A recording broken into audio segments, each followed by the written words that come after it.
Mbak Puan pede sekali untuk mengatakan bubarkan ormas yang sudah melakukan tindakan-tindakan premanisme. Negara tidak boleh kalah dengan aksi-aksi premanisme.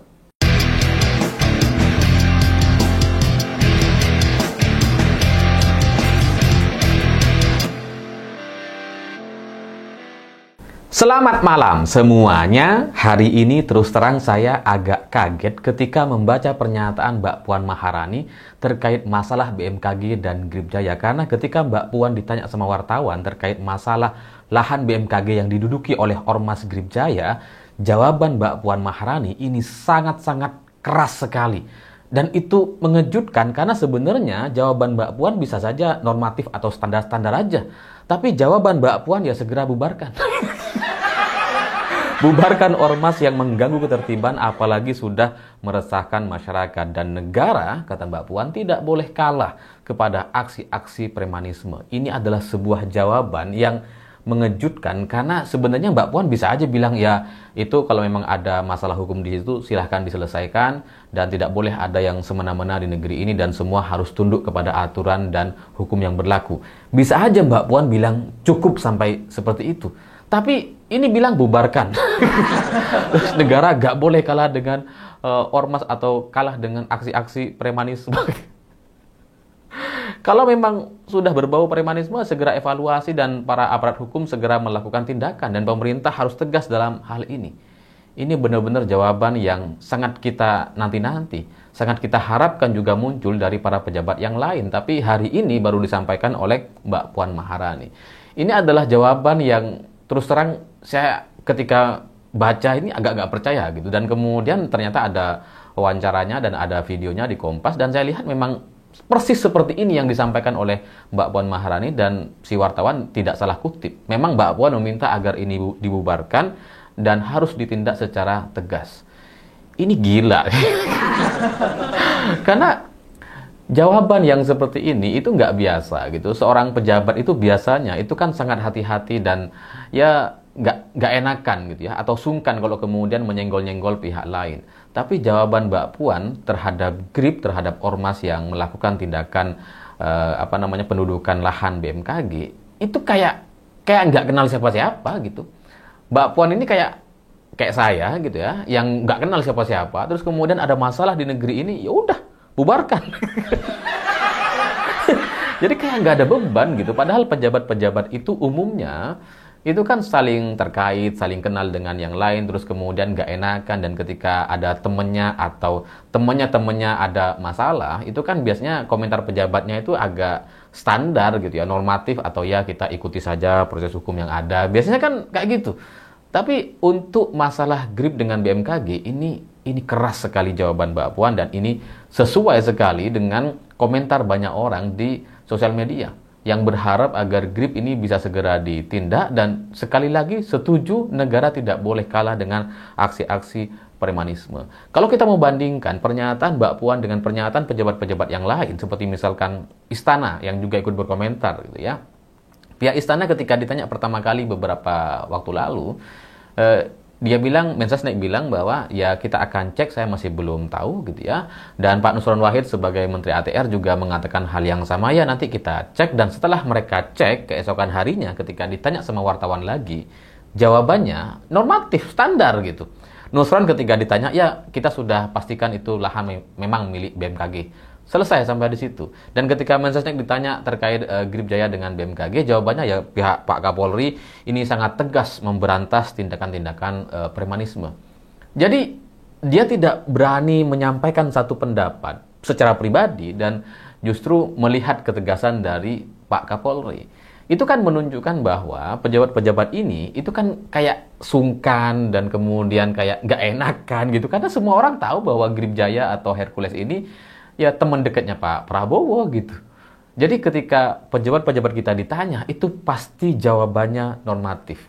Tapi Mbak Puan Maharani itu keras sekali, dan jawaban-jawaban yang keras seperti itu nampaknya memang perlu kita dengar di tengah situasi yang seperti sekarang ini.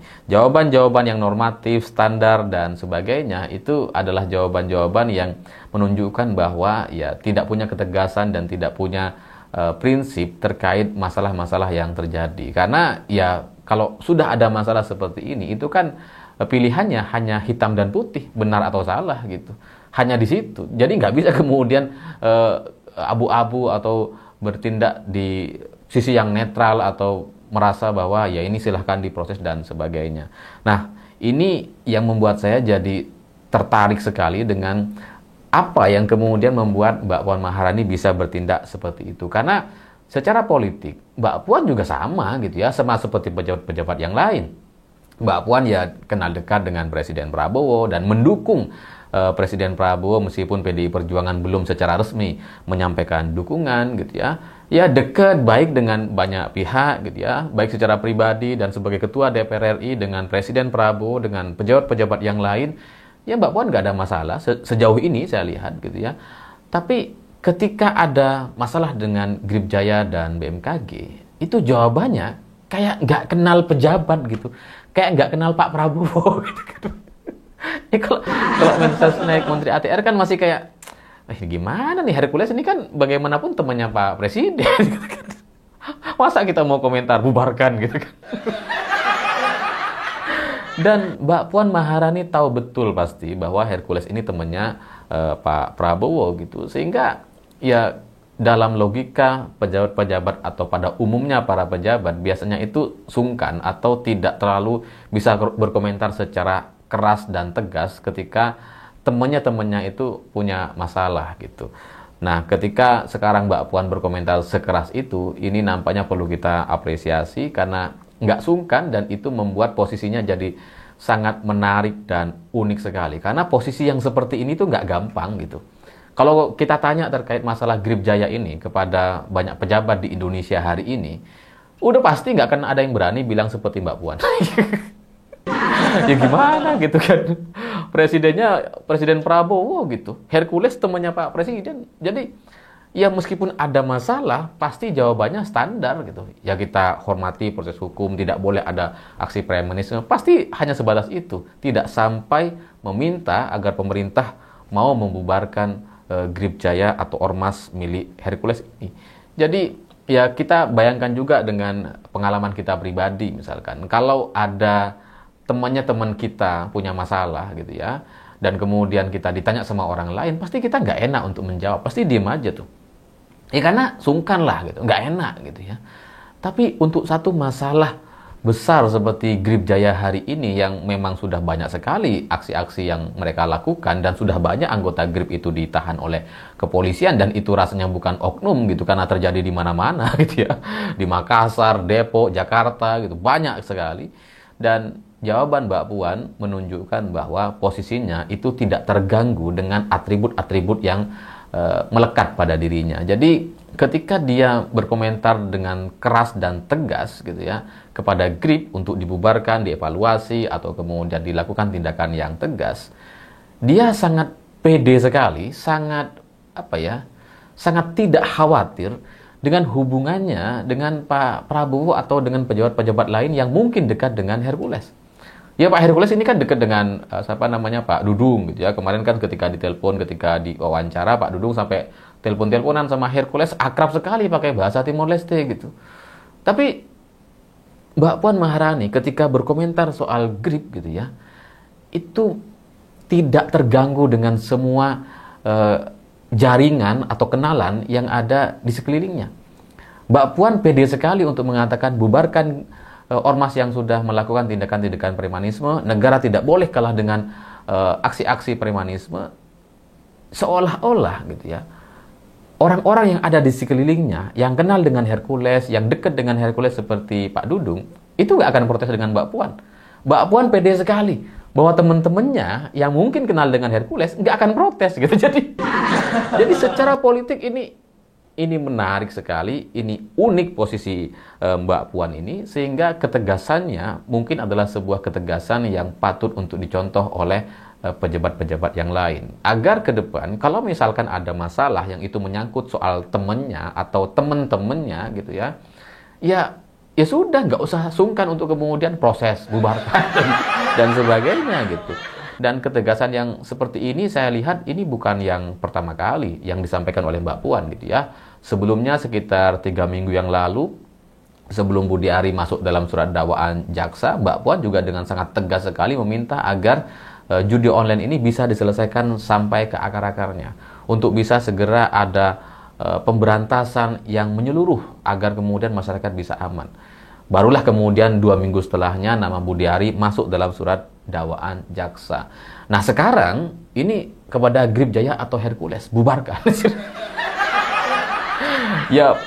Ya katakanlah mungkin Mbak Puan nggak kenal dengan Hercules gitu ya secara pribadi, mungkin juga nggak pernah ketemu dan seterusnya. Tapi bagaimanapun kan ya Hercules ini temannya Pak Jokowi, temannya Pak Prabowo, temannya pejabat-pejabat yang lain. Tapi ya itulah keunikan dan posisi Mbak Puan yang sangat sangat santai sekali, sangat meyakinkan sekali. Dan dia tidak terganggu dengan orang-orang yang ada di sekelilingnya. Dan nggak peduli juga nampaknya kalau misalkan ada yang protes dan mengatakan, jangan bilang begitulah Mbak Puan, bagaimanapun Grip kan teman kita, misalkan gitu ya. Itu nggak ada kekhawatiran sama sekali. Dan kalaupun misalkan ada yang protes, Mbak Puan sepertinya sudah memiliki jawaban terkait Grip Jaya ini, terkait orang-orang yang mungkin akan menyampaikan protes. Sehingga ya dari sini saya melihat bahwa kemantapan atau keyakinan dan kepedean seorang Mbak Puan Maharani inilah yang membuat posisinya jadi semakin menarik dan unik sebagai seorang politisi yang ya jarang gitu di Indonesia. Biasanya kan ya jawaban-jawaban para politisi itu kalau nggak muter-muter yang normatif gitu kan. Tapi ya ini juga bukan satu kejadian yang pertama gitu ya, soal posisinya yang unik. Itu juga kita bisa lihat dari bagaimana Mbak Puan Maharani bisa berhadapan dengan Pak Jokowi ketika Jokowi waktu itu masih sebagai presiden dan kemudian mendukung pasangan 02 gitu ya. Sebagai ketua DPR RI santai saja Mbak Puan Maharani menanggapi itu gitu ya, meskipun Pak Jokowi sudah melakukan atraksi dan sebagainya dan kemudian merugikan partainya sendiri, tapi ya Mbak Puan santai dan tetap bisa bersikap seolah-olah tidak ada masalah di panggung antara DPR dengan presiden gitu ya. Dan ketika Pak Jokowi bahkan sudah dinyatakan dipecat secara tidak hormat oleh PDI Perjuangan, Mbak Puan juga masih bisa ketemu, ngobrol, bicara biasa saja gitu. Dan ini sebuah sikap yang itu nggak ada rasanya di politisi-politisi yang lain gitu. Karena biasanya orang-orang itu kalau sudah berkubu, kalau sudah melakukan kesalahan dan kemudian ada di satu kubu yang lain, itu jangankan ngobrol, untuk ketemu aja sulit biasanya. Jadi ya dengan orang yang sudah merugikan partainya, PDI Perjuangan gitu ya, membuat PDIP suaranya turun, meskipun masih menjadi partai pemenang, tapi Mbak Puan masih bisa dengan tenang menyalami Pak Jokowi waktu itu. Dan ini juga saya juga lihat ketika proses Pilpres 2024 lalu, ketika Mbak Puan kan sebenarnya gagal untuk maju di Pilpres yang sebenarnya awalnya kan berharap agar Mbak Puan Maharani ini maju sebagai capres ataupun cawapres dari PDI Perjuangan di tahun 2024 lalu. Waktu itu kalau nggak salah lebih fokus kepada cawapres gitu ya. Tapi ketika akhirnya gagal dan kemudian Ganjar lah yang dimajukan sebagai capres, Mbak Puan juga terlihat santai gitu. Terlihat di beberapa acara kampanye juga datang dan mendukung Ganjar Pranowo, dan itu adalah sebuah sikap yang pasti sangat-sangat tidak mudah sekali. Kematangan dan cara bersikapnya itu benar-benar membuat saya jadi berpikir bahwa seharusnya para politisi itu ya begini gitu ya. Nggak perlu ada sekat-sekat pembatas dan kemudian membuat antar kubu, antar orang jadi tidak bisa ketemu karena perbedaan dan sebagainya. Jadi keunikan dan posisinya yang sangat percaya diri sekali ini seharusnya menjadi satu contoh supaya nanti ke depan para pejabat-pejabat kita juga punya keberanian yang sama, yang nggak perlu ada beban dan kemudian kalau memang salah ya katakan salah. Ngapain kemudian masih jawabannya standar-standar aja. Ya semoga Mbak Puan Maharani tetap konsisten dengan cara yang seperti ini, dan syukur-syukur kalau kemudian pada akhirnya nanti bisa menjadi ketua umum partai PDI Perjuangan. Saya pikir itu. Terima kasih sudah menonton. Begitulah kura-kura.